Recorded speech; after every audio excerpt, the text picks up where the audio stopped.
नमस्कार दोस्तों, स्वागत है आप सभी का हमारे इस चैनल सनातन सूर्यलोक में। दोस्तों, वास्तुशास्त्र एक प्राचीनतम ग्रंथ है। इस ग्रंथ में भवन के निर्माण से लेकर भवन के अंदर रखी जाने वाली वस्तुओं के स्थान और दिशाओं का महत्वपूर्ण ज्ञान दिया गया है। वास्तुशास्त्र के अनुसार प्रत्येक भवन में पूजा स्थल का निर्माण करना अत्यंत आवश्यक होता है। पूजा घर अथवा पूजा स्थल हमारे घर का सबसे प्रमुख अंग होता है। इस स्थान पर सकारात्मक ऊर्जा का निर्माण होता है और यह ऊर्जा संपूर्ण घर में संचारित होती है, जिससे घर का वातावरण शुद्ध और पवित्र रहता है। पूजा घर बनवाते समय भी हमें वास्तु के नियमों का पालन जरूर करना चाहिए, क्योंकि शास्त्रों में पूजा घर के संबंध में बहुत ही महत्वपूर्ण नियम बताए गए हैं। पूजा घर की दिशा, पूजा घर का स्थान, पूजा घर में रखी जाने वाली चीजें तथा पूजा करते समय मुख किस दिशा में होना चाहिए आदि प्रकार के बहुत ही महत्वपूर्ण नियमों को ध्यान में रखना आवश्यक होता है। तभी हमें हमारी पूजा का संपूर्ण फल प्राप्त होता है। कई लोग इन नियमों को नहीं जानते हैं और अनजाने में ही पूजा घर का निर्माण गलत दिशा में करते हैं अथवा पूजा घर में ऐसी चीजें रख देते हैं जो नकारात्मक ऊर्जा की स्रोत होती है। इन चीजों से निकलने वाली निगेटिव एनर्जी पूजा घर को अपवित्र बना देती है। पूजा घर में हम अपनी अपनी पसंद के अनुसार और कुल की परंपरा के अनुसार देवी देवताओं की मूर्तियां तथा तस्वीरें रखते हैं। यदि परिवार बड़ा होता है तो सभी लोग अपने अपने इष्ट देवता की मूर्ति पूजा घर में रखते हैं। जैसे हर मनुष्य का जन्म अलग अलग राशि में होता है, तो उसके ऊपर एक विशिष्ट देवता की कृपा बनी हुई होती है। इसी कारण से उसे किसी एक विशेष देवता के प्रति लगाव अधिक होता है। शायद आपको भी किसी एक देवता के प्रति ज्यादा आकर्षण रहा होगा। इसके पीछे आपके जन्म का रहस्य छिपा हुआ होता है। वास्तुशास्त्र के अनुसार पूजा घर में देवी देवताओं की मूर्तियां अथवा तस्वीरें सीमित होनी चाहिए। एक ही देवताओं की अधिक मूर्तियां भी नहीं रखनी चाहिए। मूर्तियां रखते समय उनका मुख सही दिशा में रखना आवश्यक होता है, तभी वह मूर्तियां सिद्ध होती है। पूजा घर में बहुत ज्यादा मात्रा में मूर्तियां रखना भी अच्छा नहीं माना जाता, क्योंकि प्रत्येक देवता की पूजा पद्धति में थोड़ा फर्क होता है और अगर आप सभी देवताओं की पूजा एक ही पद्धति से करते हैं तो इसके अशुभ परिणाम प्राप्त होते हैं। इसीलिए जिन देवताओं की पूजा विधि आपको पता है, केवल उन्हीं की मूर्तियां अथवा तस्वीरें रखनी चाहिए। कुछ देवताओं को उग्र माना जाता है और उनकी पूजा विधि भी अत्यंत कठिन होती है, इसीलिए उनकी मूर्ति पूजा घर में नहीं रखनी चाहिए। इसीलिए आज हम आपको पूजा घर से संबंधित उन सभी महत्वपूर्ण नियमों के बारे में बताने जा रहे हैं जो आप सभी को पता होने चाहिए। अगर आप शास्त्रों में बताए गए इन नियमों के अनुसार पूजा करते हैं तो आपको आपकी पूजा का फल निश्चित ही प्राप्त होगा, इसमें कोई शंका नहीं है। तो चलिए जान लेते हैं पूजा घर से संबंधित नियमों के बारे में। सबसे पहली और बड़ी गलती जो अक्सर हम सभी से हो ही जाती है, वो है मंदिर को अस्वच्छ रखना। पूजा घर में मंदिर को, जिसमें आप भगवान को स्थापित करते हैं, कभी भी अस्वच्छ नहीं रखना चाहिए। साथ ही हमें भी पूरी तरह से स्वच्छ होकर ही पूजा घर में जाना चाहिए। चप्पल जूते पहनकर या गंदे पैरों से पूजा घर में नहीं जाना चाहिए। दूसरी महत्वपूर्ण बात यह है कि हमारे पूजा घर का दरवाजा कभी भी दक्षिण दिशा में खुलने वाला बिल्कुल भी नहीं होना चाहिए। दक्षिण दिशा मृत्यु के देवता यमराज की दिशा मानी जाती है। इस दिशा में भगवान के लिए लगाए गए दिए की ज्योत भी नहीं होनी चाहिए। इसी प्रकार से देवी देवताओं के मुख भी दक्षिण दिशा में कदापि नहीं होने चाहिए। साथ ही यह भी ध्यान रखें कि देवी देवताओं के मुख एक दूसरे के आमने सामने ना हो। तीसरी बात है, पूजा घर में कभी भी खड़े हुए और नाचते हुए गणपति की मूर्ति ना रखें। तांडव करते हुए भगवान शिव की मूर्ति अथवा तस्वीर ना हो। हनुमान जी की तथा माता की रौद्र रूप में फोटो या मूर्ति कभी भी नहीं लगानी चाहिए। किसी भी भगवान की हमेशा ही शांत और बैठी हुई अवस्था में अर्थात विराजमान अवस्था में ही मूर्ति होनी चाहिए। पूजा घर में किसी भी देवता की खंडित मूर्ति कभी नहीं रखनी चाहिए। चौथी बात है, पूजा घर में भूलकर भी किसी जीवित या मृत व्यक्ति की तस्वीर देवताओं के साथ नहीं लगाएं। यह बिल्कुल भी शुभ नहीं माना जाता है। कई लोग साधु संतों की तस्वीरें अथवा मूर्ति पूजा घर में भगवान के पास रख देते हैं। वास्तुशास्त्र में ऐसा करना शुभ माना नहीं गया है।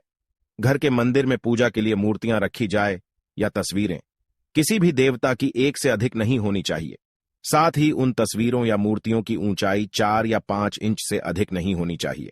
जहां तक घर के मंदिर में शिवलिंग रखने का प्रश्न है, तो घर के मंदिर में 2 इंच से बड़ा शिवलिंग नहीं रखना चाहिए। यदि आपको अपने घर के मंदिर में बजरंगबली हनुमान जी की मूर्ति रखनी है तो बाजार से खरीद कर ऐसी मूर्ति लाइए जो बैठी हुई अवस्था में आशीर्वाद देती हुई हो।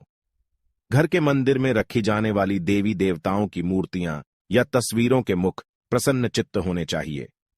मंदिर में रखी गई मूर्तियों के बीच में कुछ दूरी अवश्य ही होनी चाहिए। घर के मंदिर में माता काली, भैरव जी और शनिदेव जी की मूर्ति रखना वर्जित है। पांचवी बात है, हमारे प्राचीन हिंदू शास्त्रों में 5 देवों की प्रतिमा पूजा बताई गई है। इसीलिए प्रत्येक घर के मंदिर में इन 5 देवताओं की मूर्ति अथवा तस्वीर अवश्य ही होनी चाहिए। मंदिर में सूर्य देव की तस्वीर अवश्य लगाए। गणेश जी, भगवान विष्णु, मां पार्वती और भगवान शिव, इन 5 देवताओं की पूजा घर में अवश्य होनी चाहिए, तभी वह पूजा घर संपूर्ण होता है। शास्त्रों में यह भी वर्णित है कि पूजा घर में देवी देवताओं की प्रतिमाएं हमारे अंगूठे से बड़ी नहीं होनी चाहिए।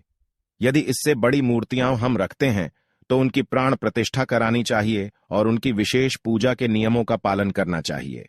ध्यान रहे, पूजा घर में भूल से भी किसी भी देवी देवता की खोखली मूर्ति नहीं रखनी चाहिए। मूर्ति मिट्टी की हो अथवा धातु की, वह कभी खोखली ना हो। ऐसी मूर्तियां जल्दी खंडित हो जाती है। मंदिर में चित्र लगाते समय ध्यान में रहे कि देवी देवताओं के चित्र फटे हुए अथवा धुंधले ना हो। छठी बात है, घर में देवी देवताओं की उग्र प्रतिमाएं अथवा चित्र भी ना लगाएं। भगवान का जो रूप आपको प्रिय हो वही रूप आपके सामने होना चाहिए। देवताओं के उग्र रूप से मन में भय की स्थिति निर्माण होती है। साथ ही घर के छोटे बालक देवताओं के ऐसे उग्र रूप को देखकर भयभीत हो सकते हैं और उनके मन में भगवान के लिए प्रेम कम होने लगती है। इसीलिए पूजा घर में सदैव ही प्रसन्न मुद्रा वाली मूर्ति ही रखनी चाहिए, जिन्हें देखकर मन में प्रेरणा जागृत हो।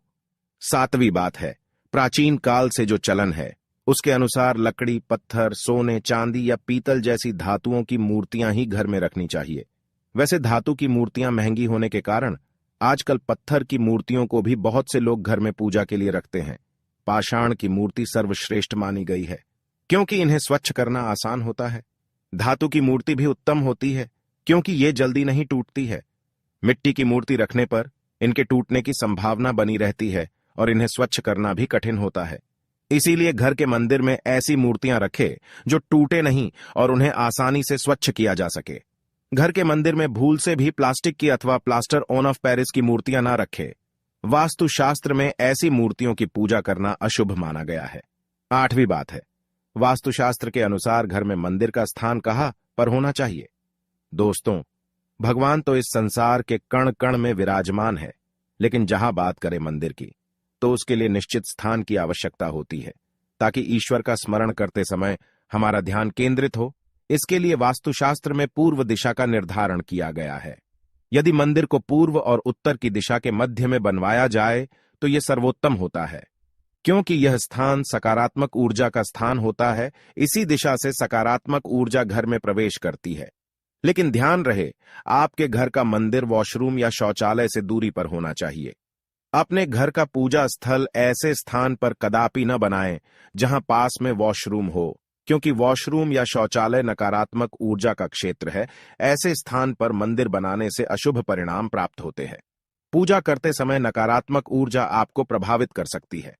पूजा घर शयन कक्ष में भी नहीं होना चाहिए। 9वीं बात है, घर के मंदिर के संबंध में यह एक महत्वपूर्ण बात यह भी है कि जहां तक हो सके घर का मंदिर आपके उठने बैठने की जगह से ऊंचा होना चाहिए, क्योंकि सभी देवी देवता का स्थान हम सबसे ऊंचा है। यदि घर में पूजा के स्थान के लिए एक अलग ही कमरा दिया जाए तो सर्वोत्तम होगा। घर के मंदिर में कभी भी बिखरा हुआ सामान नहीं होना चाहिए। देवी देवताओं की मूर्तियां, पूजा सामग्री एवं अन्य धार्मिक पुस्तकें आदि अपने अपने स्थान पर रखी होनी चाहिए। कभी कभी ऐसा देखा जाता है कि लोग लापरवाही में पूजा स्थान पर वस्तुओं को बिखरा कर रखते हैं। ये वस्तुएं हमारी पूजा में बाधा निर्माण करती है, जिससे हमारा ध्यान भटकने लगता है। इसीलिए पूजा घर में सामग्री को सदैव ही व्यवस्थित रखना चाहिए। घर के मंदिर में पूजा करने के बाद जली माचिस की तीली, मुरझाया हुआ फूल, जली हुई काली बाती आदि को हटा देना चाहिए। अपने पूजा स्थल को साफ सुथरा रखना चाहिए। घर के मंदिर में बिखरी और जली हुई माचिस की तीली नहीं होनी चाहिए। यदि दीपक जलाने के लिए आपने पूजा घर में माचिस रखनी ही है तो उसे किसी कागज या कपड़े में छिपाकर रखना चाहिए। उसे सामने नहीं रखना चाहिए। दीपक जलाने के बाद बुझी हुई माचिस की तीली को इधर उधर नहीं फेंकना चाहिए, बल्कि उसे डस्टबिन में डाल देना चाहिए। ध्यान रहे, पूजा घर में लाइटर आदि चीजों का प्रयोग दीपक जलाने के लिए भूल से भी ना करें। तो दोस्तों, इस प्रकार से आप अपने पूजा घर में वास्तुशास्त्र के नियमों का पालन करके सकारात्मक ऊर्जा निर्माण कर सकते हैं। उम्मीद है आपको यह जानकारी अच्छी लगी होगी। वीडियो को लाइक जरूर करें, कमेंट में जय श्री कृष्ण अवश्य लिखें, साथ ही चैनल को सब्सक्राइब जरूर करें। आप सभी का धन्यवाद।